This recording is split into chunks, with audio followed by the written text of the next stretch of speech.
homeschool mamas. Welcome to my homeschool room, where, as you can imagine, after 15 years of homeschooling 4 kids, my oldest is 20, my youngest is 12, I don't spend a lot of time in here, except to record courses and have discussions with other homeschool moms. But here I am. I've just finished clearing this table of anything that was on it so that you don't have to see it. Mostly a ton of seedlings for my garden. And if you hear the little chirps in the background, these are baby chicks that I'm raising. This is about my 5th batch. I live in a homestead in Western Canada, and I'll introduce you to one of them. I would love for you to see them all, but this is my homeschool world outside of homeschool mentoring. Okay, she's not really an actress, apparently. Her name is Lady Cordelia. She's an Americana. She's going to lay blue Easter eggers in about 4 months. Right now, she's just eating and pooping and growing, just like babies do. And in a few months, she will be Lady Cordelia of Cluckingham Palace, and she will give us many eggs. Okay, so you hear that little cheeping in the background, but I bet you have your own noises in the background. I hope you can find a space to get away and think about the things, the really practical tools that you might be able to use in your real homes, in your real homeschools, as you're working full time and you're experiencing everything that everybody's experiencing around the world. All over the world, we're experiencing lockdowns of varieties or just really different social scenarios than we've experienced before, and a whole bunch of pressures that, at least in our lifetime, no one's had before. So I was asked to engage you on tools or strategies that maybe you could use in your homeschools as a working parent at home with kids 24/7, because that wasn't a thing before this year. If you're new to homeschooling this past year, our experience as homeschoolers is very different than it was before the pandemic. But if you're here and you're wondering, how do I get through this? How do I do this 24/7 thing with my kids? How do I work? How do I get creative time? How do I deal with maybe depression or those feelings of anxiety or sadness? Really, how do I make it through? Well, I've got a few tips for you. Because you know that I've done this before myself, right? No, I haven't. I haven't gone through a pandemic either. Although I do have a little side story about being in Eastern Africa during the Ebola crisis with my 4 kids and my family when we traveled to volunteer in a hospital, but that's still not the same thing. So first, I want to acknowledge that we all have very different experiences in this year. We have very different ones. I personally am married to a physician, so I've got that whole experience, but I also live in a small town that is relatively untouched compared to these giant hospital experiences, and I could go on. We are all in different boats on this tumultuous sea. Or as someone said, we might all be paddling on the same rough waters, but we're all having a very different experience in our boat on the waters. And I acknowledge yours. I don't know what your world is truly like. I haven't lived in your home. I don't know your past experiences. I don't know your children. I don't know what you're trying to accomplish at home in your work or with your homeschool. And so I hope that what I'm able to share with you can be an encouragement to you. Take what's usable, leave the rest if it's not. These are tips and ideas for you coming from my own world as I've processed how to take care of me in the last few years. Because my backstory is about a year ago, I officially had a book ready to publish, and it didn't happen because of this whole pandemic thing. It didn't happen as fast as I thought it would. But I didn't know that I should actually publish it because I thought people are concerned about other things right now. They're not worried about self-care for homeschool moms, right? Yeah, they were. I've had a couple people say to me, other publishers that weren't my publisher, say, of course they want to publish this book. Of course people want to read these strategies. But as you can imagine, I did not write this book in the context of a pandemic. So I have actually had to think through how we can take care of us through this time in the same way that you're learning it in real time, and trying to see if the strategies that I incorporated in that book actually are applicable in real time, in real life, in the middle of this, whatever you want to call this. So I'm going to remind you today that you can see this time as a time to reimagine your life and even your family life too. How do you want to experience life? How do you want to experience family life? How do you want to think about your homeschool? And what really is your goal in your family? You can pause this video, write down those questions, do a little journal work. Work of the interior is useful for every aspect of your homeschool.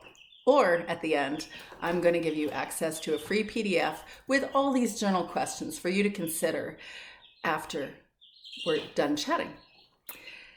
So we can reimagine our kids' education too. The way that it has worked before this time might need to be reimagined. We might actually have to think about how can we do this differently. Maybe there's a place for us to let go of some things, because in my personal experience, altering my expectations or lowering my expectations has been something I've had to learn every single step along the way. As kids change, as kids grow, as I realize I really don't like what I'm doing, I really am not enjoying homeschooling anymore, then it's time to shift. So this might be a time that we want to reimagine our child's education. We observe how they learn, we observe who they are, we observe where their interests lie, where they might be going, what the direction might be, and then we ponder, what is an education anyways? Is an education for the purpose of serving that specific child, so that specific child can be raised up, because the root word for education is educato. Educato, am I pronouncing that right? And that means to raise up. And we always think of it in the context of a system. But are we raising a system, an education system? No, we're raising specific children. So if you've got 2 kids, 1 child, 24, no, not 24, like a classic school classroom. No, most of us don't. Or at least most of us don't, and also work outside the home. So we've got how many number of kids, and we're raising up those kids. Is the education serving those kids? We get to reimagine our daily existence. Okay, we have to reimagine our daily existence, because the way it worked before a pandemic is definitely not going to work now. Can I hear an amen? I'm with you. The first few months were a lot. I had 3 teenagers in the house who didn't want to be in the house. And if you've got teenagers, it's a whole different game field, or you know what I mean. So instead of trying to fit everything into our world, like a full-time job at home with full-time relationships at home and full-time school at home, all the things that we included in our world before this whole thing, well, we're going to have to determine what we want to actually include in our days. This is another work that we will need to sit down with a journal and really ask ourselves, what is important to us? Because our goal is to include the things that are actually important to us. Just like simplifying our lives isn't about deleting everything and removing anything extraneous. It's more about, what do you actually want to do? And if you actually really want to do that, you will make time for that. The most important things for you, what are they? Those are the things you want to include in your day. You got to write those down. And in my experience, time block them. Because in my experience, I think I can do a lot more than I can do until I actually record how much time it takes me in any activity. And in my experience, a lot more than I thought up front. And if something is valuable to you, then schedule it in. Schedule it in, even for those non-schedulers in the beginning, just for a week or just for a day, and see how much time do I actually have to do yoga. And if you don't have 45 minutes to do yoga, you can't do it every day. Choose your morning routine intentionally. I know I'm speaking to some moms here that really don't want to do some outside or some morning routine because they don't really want to get up in the morning, and you do you. Whatever works for you is the ideal. And I was that mom too. I know my oldest child thinks, you're telling people to wake up at an early hour so they can have quiet time by themselves when you didn't want to do that? When I had to wake you up with a cup of coffee? Yes. Because when you start the day in a quiet space and you feel like you've actually started it the way that you are choosing to, you start with a different energy. You frame your day differently. And also, if I'm speaking to the mom who happens to be sleeping with her child, or a child that comes to bed in the middle of the night, or you're just sleep deprived because of little ones, then I acknowledge that that is a season that I also have experienced, and know that somebody in my stage of parenting, speaking to you right now, highly unrealistic. So take my words with a grain of salt, but move that direction, because one day your kids will grow up. They really will. Begin your day alone, just so you can frame your day the way that you want to. Also, create a morning routine with your kids. Even if it's just 5 minutes to check in and say, what do you want to do today? Here's what I want to do today. Let's talk about how we can make that happen. Or this is what my plan is. At 3, I've got a meeting with so-and-so on Zoom or Google Meetups. It's only Zoom, right? Okay, so create a morning routine with the kids, just even to gather their hearts and say, where are you at? Even if you can't do that literally with a teenager and say, where are you at? How are you feeling? You can actually collect their energy, or at least try to gather them with a hug and a question like, how you doing? How was your sleep? It makes them feel cared for. It makes them feel seen. And then you're more likely to be able to go and do the thing that you need to do in the morning. Which, of course, brings me to the discussion of when you have little kids and you're trying to work. I love Jen's idea of putting a timer outside your door that says, Mom's not available right now, but when the timer goes off, I'm available. I think that's a really useful tool. And the other useful tool with dealing with little kids and trying to find a space in your day where you're going to be alone and behind a locked door maybe, is to make sure that they have a lot of eyeball to eyeball time with you, where they actually feel like they're connected to. If they don't have that, they'll be vying for your attention more. So the goal is to create some really concentrated, intentional time. And if you're generally averse to this because you think, oh geez, I'm going to spend the next 45 minutes listening to somebody's dream or Lego build or whatever, maybe in the beginning that's the case. But if you give them enough really heart-to-heart time, they're actually more likely to take it in short bursts and then go do their own thing, because they don't really want to spend time with you all the time either. So mandate outdoor time. This is so important this year, but I bet, I'm going to guess, that you probably are already with me, that it just helps you to shift gears. You're literally in a different environment. I think on God's time, you're just in a quiet space where there's just a different energy there. And if at the very least, you're actually doing something in a different room that is not inside your house. So it's a useful time, and also burn off some energy. So if you can get everybody to exercise and really burn off tension, really important right now, especially for you.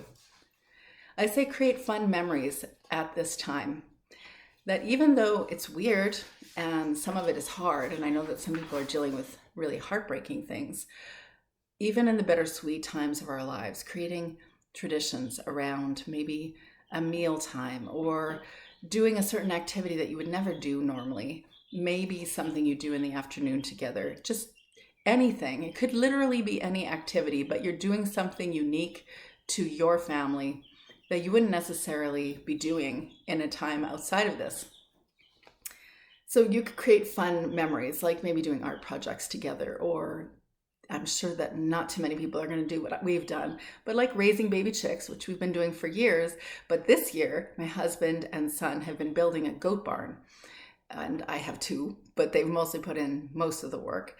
And we are going to get baby goats soon too. And so even though, so that tip is probably not usable across every person's experience right here. But doing something like unique that you wouldn't necessarily invest that kind of time into, except now you have more time.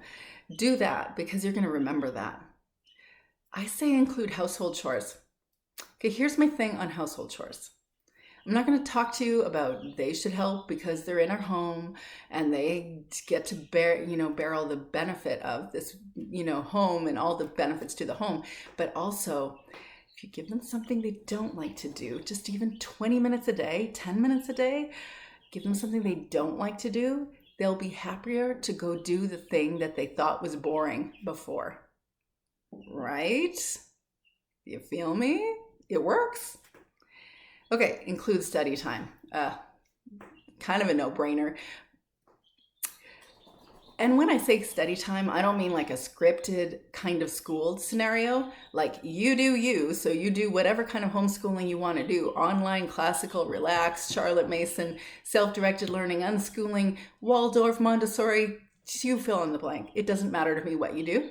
Just if you create a routine right now where everybody knows, I don't know, say from Monday to Friday from 8 to 12 or 8:30 to 11 or 8 to 4, 8 to 1, it really doesn't matter. If you create a predictable routine for the amount of time in a day when you're doing something study-ish, if you have to spend this much time together with your kids at home and you need to find spaces where you're actually working and separate from them mentally and literally, then it is a really good routine to create and say, these are the expectations that you're going to do something educational, or you're going to learn something, or you're going to do something, whatever it is. If you create that predictable routine, then you will have more, possibly more, time that is separate away from them. At least an hour. Limit screen time. Yep, I'm going to be that one. I'm going to be that mom that says, I think that we need to limit screen time. So I'm fully understanding that not everyone agrees with me. That's fine. But I think when we use screen time intentionally, the same with chores, that when we use screen time intentionally and we say, hey, there's a certain amount of time in the day you can use it, and here's when you can use it, you can guarantee you're going to get quiet during that time. So listen to your kids. If there was a year to really pay attention to what our kids' needs are, their emotional needs as well as their social needs or their learning needs, or watch how they're learning, this is the opportunity we have, is to really pay attention because we're spending so much more time with them. So listen to what they need. Ask them what they need. You're watching, you're listening, and really you're just observing, which also means that you're also paying attention to what's going on in here. Because if you don't know how to assess what's going on in here, you're really not going to be able to assess what's going on out there with someone else like your children. But I'm going to get to that in a moment. Consider your teenagers. Tricky year with teenagers. Give them a wide berth as much as you can. Give them a lot of grace for emotional engagements in ways that are really difficult. And this one, I am speaking to you. Yeah. This is hard, and I know it's hard, but the goal is to stretch that muscle or expand that muscle or strengthen that muscle of really giving them a wide berth and letting them make mistakes and letting them not be perfect and letting them have occasional outbursts and giving them grace anyways. Because you need to do this. If you are taking on every argument and every conflict and every sibling issue, that is exhausting. Ask me how I know. It's my default. So give them a wide berth. Try to allow grace to let things just happen and unfold as they will. Enable them with as much independence as you are able to, in whatever form or fashion that would be. Listen to observe their testy behavior. Try to understand what the context or the subtext is and not absorb their behaviors. Oh, that was a whole different discussion. But learning not to absorb our kids' behaviors and just accepting that that's their reaction, that's their feelings, doesn't mean that you have to feel with them. It's their challenge. Of course, you're going to care for them and help them, but you're not going to engage this thing that they're dealing with as though it's yours. Because it's not yours. You're in a different mental space. You're in a different body. You're having a different life experience. You can give them, impart wisdom, and help them discern what they need to do, but you don't have to emotionally be tied to whatever is happening with them. And also, when those behaviors come out and it just really triggers you, this is your opportunity to use that as a mirror for you to learn more about you and to figure out what you need to do. And girlfriend, I've been doing this. I have been doing this work, so I can share that with you honestly. Because we are going to have a lot of opportunity to reimagine relationships. Now is the time to look closely at all of our relationships and determine what we want in them. Now's the time to reevaluate how we engage each other, because we kind of don't feel like we have a choice. We're pushed to the wall and we feel intense at times because this is all intense. It's a lot. We haven't done this before. Even if we've done really difficult things before, which I'm sure you have, really hard things that have required you to shift and grow, yeah, this is one of them. So we get to reevaluate how we engage each other, what we want out of our relationships, how we can better communicate and show up in our homeschools, in our families, in our relationships, in our work. These are the things that we can do. But as I was saying, I think one of the biggest things that we can do is actually observing ourselves. And if you haven't done that already, this is one of the biggest things that I talk about in my book, Homeschool Mom Self-Care. It's the thing that I am focusing on in the virtual retreat that I am beginning to offer. I'm in the process of beta testing, and by the time this is released, it'll be released. Having a virtual retreat for the benefit and the purpose of really trying to say, how do I want to show up in my homeschool? How do I want to reimagine my educational approach with my kids? How do I want to address my own emotional challenges like overwhelm and perfectionism and anger and doubt, and you fill in the blank. There's a couple. We as homeschool moms get to have this experience with our kids where we're learning about ourselves. That even though we're looking into these beautiful kids' eyes, these are my 4, and I think this was my first day of homeschooling. My oldest says it was maybe a couple months after. But these are my mini mirrors, and you've got your own mini mirrors. And you look into their eyes, and they're all different, and they all come into the world differently, and they all see you differently and experience you differently, and they experience each other differently. But in each of them, I get to learn a little bit more about me. And I don't know if you knew this, that you were signing up for this when you first started homeschooling, but I did not. And nor did I think this was all that much fun for a very long time. I still don't think it's fun. I don't. But I have to agree with the last podcast guest that I had about this discussion, that this is one of the biggest privileges of homeschooling, is really growing and learning more about ourselves and growing up alongside our kids. So what do we need to do that? Well, we have to be real. We have to actually be authentic about who am I really. There's areas where I'm really mature, and there's areas where not so much. There's certain aspects that I'm triggered. There's certain aspects where I need to be reparented. There's certain aspects where I don't want you to show up unannounced on a Monday morning, maybe. This is a Monday morning, but another Monday morning, I don't want you to show up because then I'm going to be embarrassed that maybe I yelled at the kids or something. I'm growing up too. But how do I know where I need to grow up? By looking inside. And every aspect of what I'm speaking to right now will influence how you work and how you show up at your work or in your work, or how you show up with your kids or in your homeschool or in your relationship with your partner or your best friend or the most important people in your lives. This is the basis of everything that we really need to do to figure out how to really show up in our lives. The very first quote that I ever memorized was by Henry David Thoreau. Most men lead lives of quiet desperation. I do not know why a 7-year-old would memorize that quote, but it was the one that I memorized first. And at the time didn't understand it at all. And now I get it. And this year has pulled back layers of all the different ways that we just entertained ourselves before, that made us not have to really feel the feelings of what's going on in here, because we could somehow anesthetize the challenges that we had. Not all of us, and not all the time, but this year, layers have been pulled back in ways they never have been before for collectively most of us.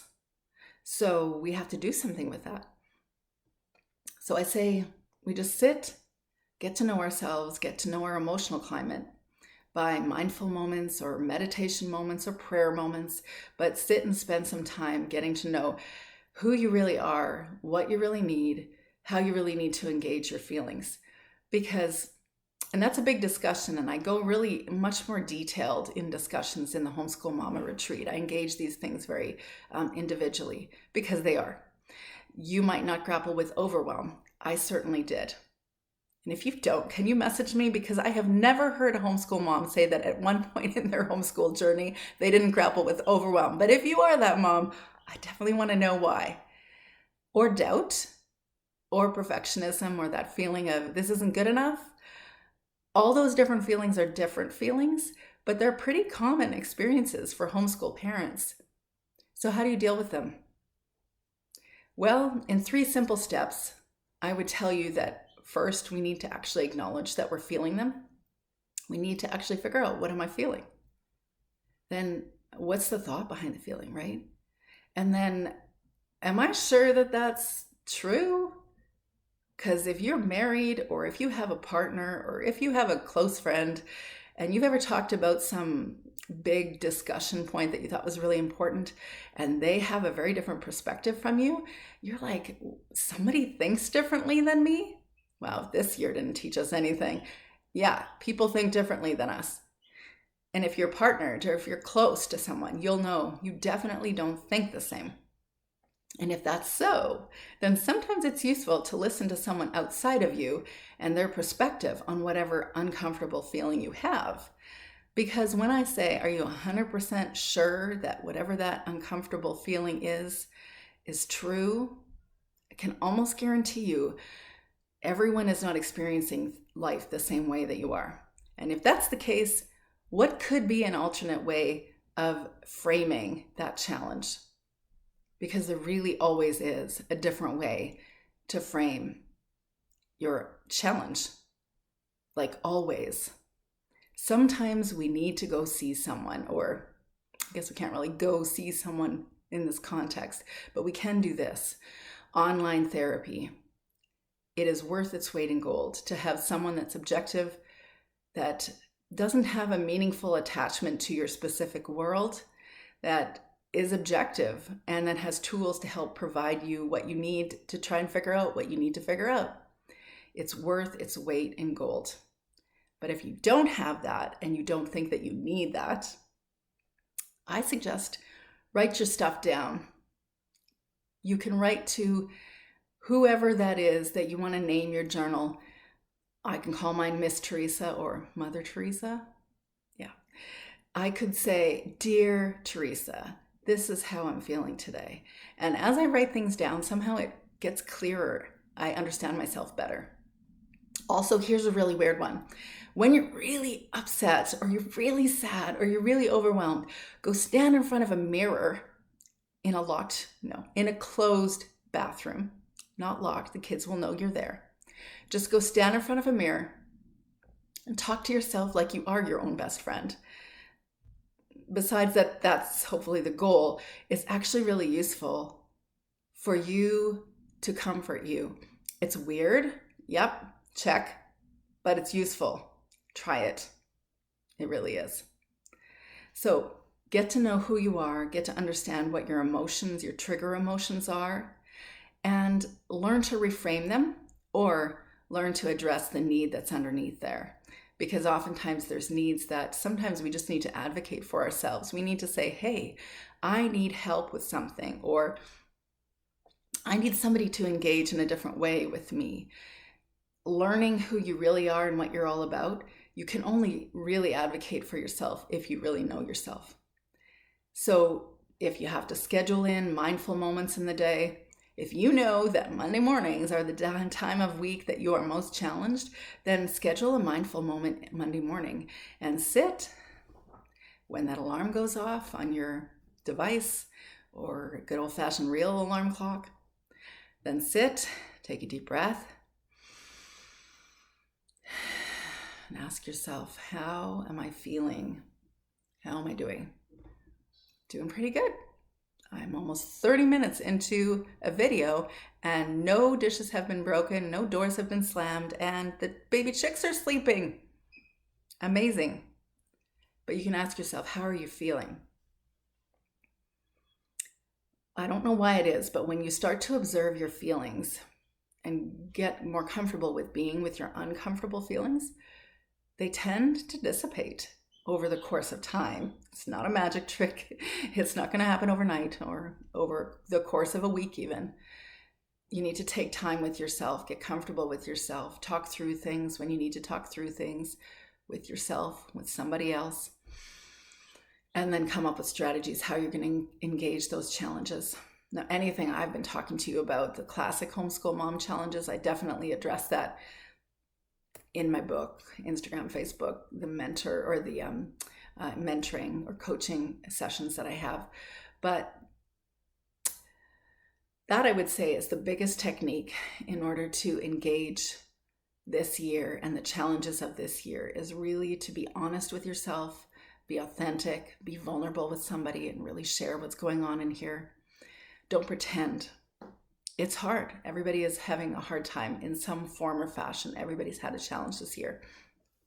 And trying to mix work and homeschool in this, it's a lot. And I'm with you. I'm like literally with you in this. I'm in the very similar scenario as you. And so I'm putting all the practices that I've written down and putting feet to it in a way that I've never put feet to it before. Meditation as an added thought. There's something about yoga and meditation that has such a bad rap in certain spheres. It's deeply misunderstood, but maybe it's my age, but yoga is just like a very useful stretching practice that helps me just feel more limber and more comfortable in my own body, and helps me be able to do more exercise or more athletic type things. And meditation's almost magical. Someone said, we don't meditate to practice meditation. We meditate to practice living. If you haven't tried it, just get on YouTube, listen to sit still, get into a quiet place.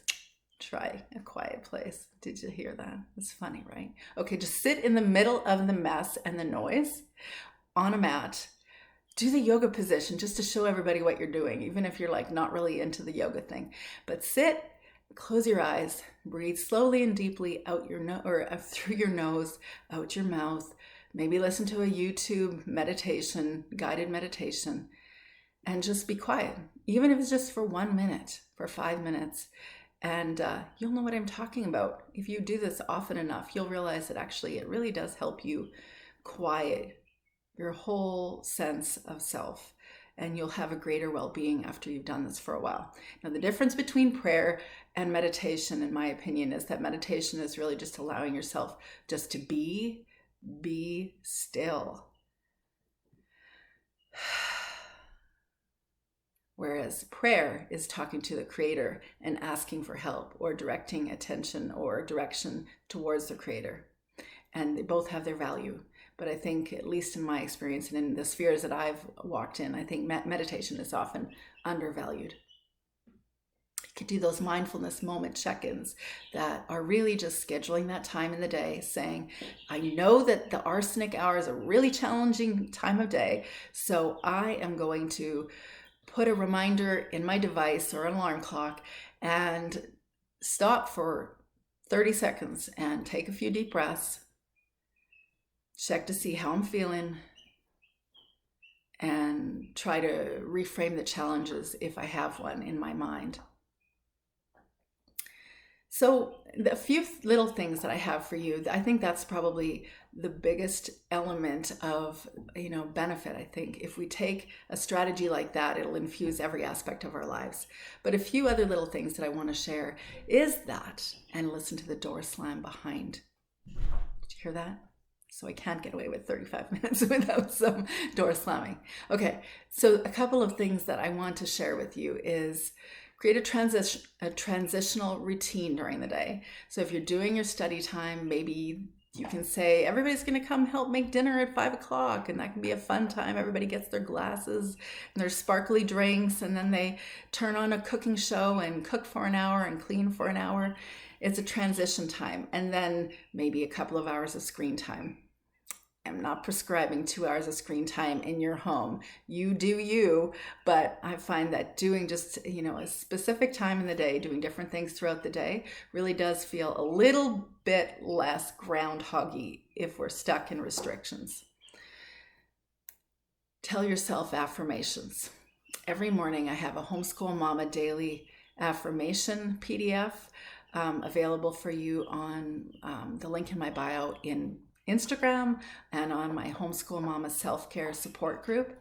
And it's something that I recreated out of my thoughtcoach.com. It wasn't intended for homeschool moms. I rewrote things, and most mornings I read it with the intention of telling myself, how do you want to show up? This is how I want to show up. So I encourage you to download it, delete a whole bunch of stuff, and add your own words and tell yourself, this is how I want to show up every day.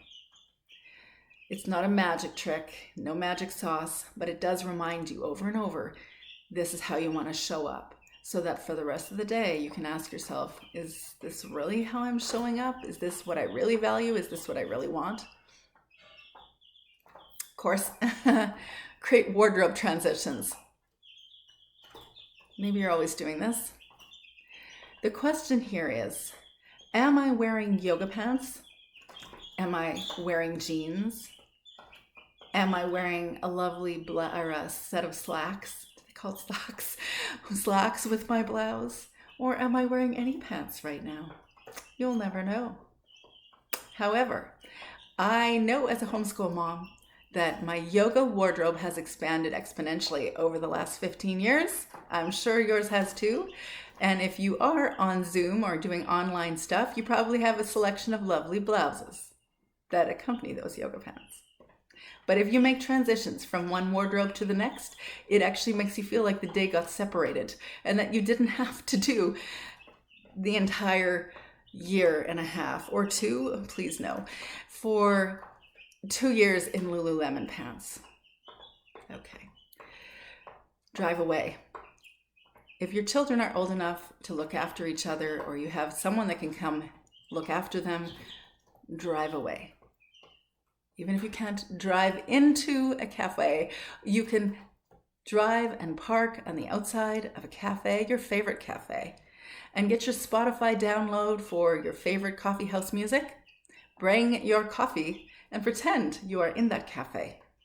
And if your children are too young, you can put them in seatbelts, put on something fun for them to listen to, and then get your noise cancellation headphones or a podcast and go for a drive.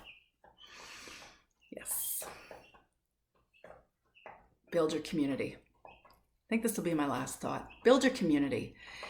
Find your friends, your homeschool mama encouragement, and your support. This is like the hardest year to enter into homeschooling. If this is your first year and you're trying to work from home and you've never done this before, I feel for you. Like, I really feel for you. This is a whole lot. I have worked from home for probably 10 years, and I have homeschooled 4 kids along the way. I've learned actually how to write with kids in the room.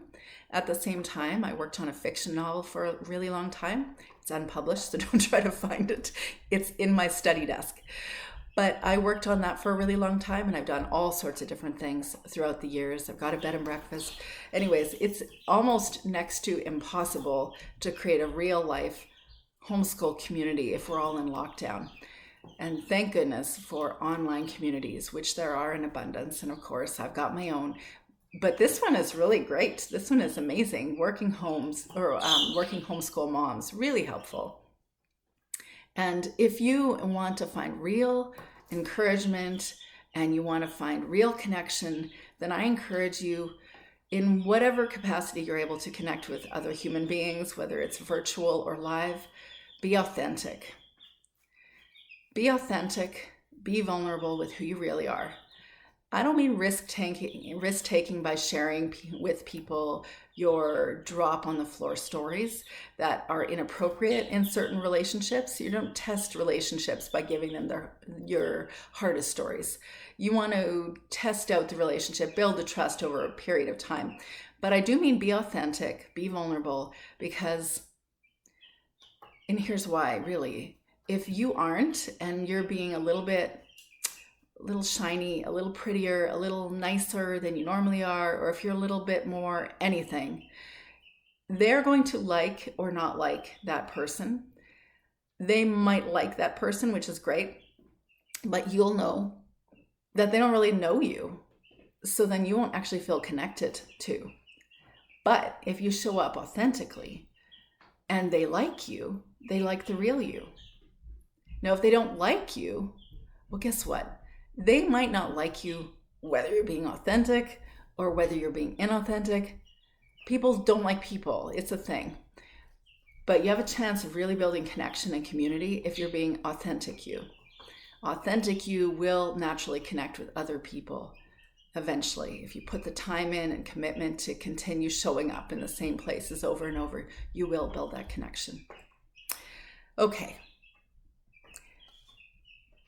Above all, I'll say, in your day-to-day experience, in your day-to-day life at home as a homeschool mom, but also, in all your other relationships, and obviously also having that work aspect of your life, you're going to have to decide if all these things really are important to you. Because in our culture, we have always valued productivity so much so that we don't consider our own wellness, and we don't consider really even what we really want to do, because we tell ourselves that we need to be successful. And to be successful, and we tell this to our kids too, or we transmit this message in how we educate them. We say, to be successful, you will have a double income, you will have a home with an attached car garage, you're going to have six-figure income, you're going to have a retirement fund, you're going to have trips to Hawaii, and every year, if you're on my side of the coast, or some fancy place once a year, you're going to do all these things, and then you can call yourself successful. Or you can determine that your life is built successfully because you like your life, and you want to show up, and you want to wake up in the morning and do what you're doing. So your ultimate goal is to say, is what I'm doing today what I actually want to be doing? And is there a way for you to actually do things the way that you want to do it, to maybe facilitate something a little bit different, or make a shift in a way that would actually bring more meaning and value and purpose in your life and in your family? Because this is the year that we get to reimagine our family life, our work life, our kids' education. We get to reimagine everything. 42 minutes, and I just heard someone yell at someone else. Okay. All right. So these are some of the things that I wanted to share with you. And I will tell you that I will include a PDF of all the different journaling questions that you can bring to your own quiet space. Hopefully you can have one or find one that you can bring to actually really think, what do I want to do? How do I want to show up in my homeschool? How do I want to imagine my relationships? How do I want to think about an education for my child? And how do I really want to experience life anyways? That will be available for you on my Facebook page, Homeschool Mama Self-Care, on my Instagram page, Homeschool Mama Self-Care. And you can feel the direction of where I focus, because my goal to engage people, whether it's in my coaching sessions or in the Homeschool Mama Retreat or on the podcast, is all to encourage you to nurture the nurturer. So having said that, I'm going to say goodbye, and I'm going to tell you that I see you, I know what you're doing, I appreciate what you're doing, because I'm also doing what you're doing. I'm with you. I'm way over here, but I'm still with you. So I hope you and your kids can turn all your homeschool challenges into your homeschool charms. But in the meantime, if you're having those challenges, remember that you can indeed reframe those challenges and turn them into your homeschool charms. I wish you all the best.